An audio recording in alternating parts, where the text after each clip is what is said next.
The study of Freud is sometimes considered more of a religion than a science, and yet when measured against scientific findings, at least some of Freud's theories hold true.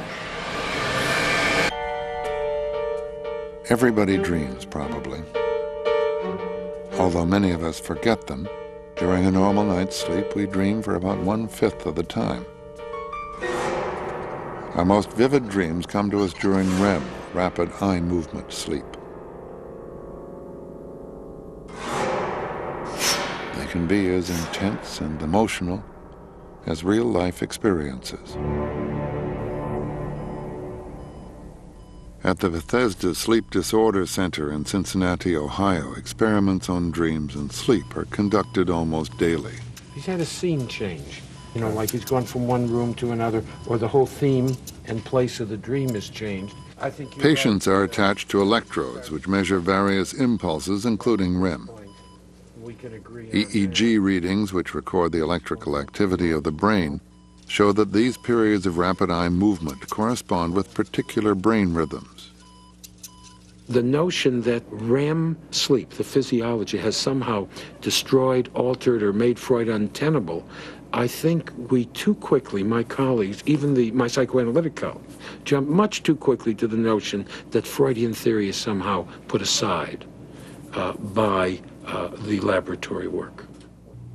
Freud theorized that dream function helps keep us asleep. REM theory supports this idea. The more REM we have, the more we dream, since the most REM happens in the second half of the night when we're more likely to wake up. That is also when most dreams occur, which with their censoring, keep us asleep. I dreamt I was high up in an apartment building watching a volcano erupt when suddenly I heard a terrible noise, and I looked out and saw a huge tidal wave coming. And at that moment I suddenly thought, my children, and I turned around and saw each of my 3 children being swept out of the building. The next moment I was in the water swimming after them, and I was trying to find them, and I was crying and crying in the water.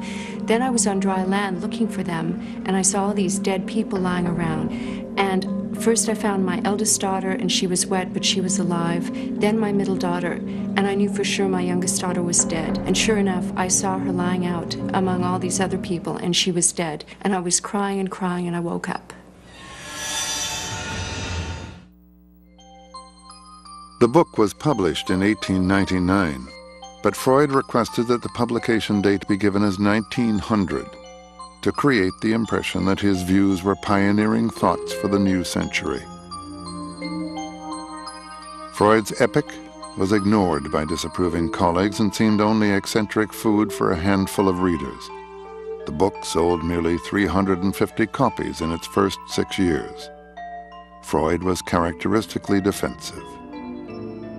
I had dared, against the objections of severe science, to take the part of the ancients and of superstition. Ever since Freud first declared his groundbreaking views about the mind and its operation, opinion about him has been bitterly divided. He has become the psychiatrist everybody loves to hate.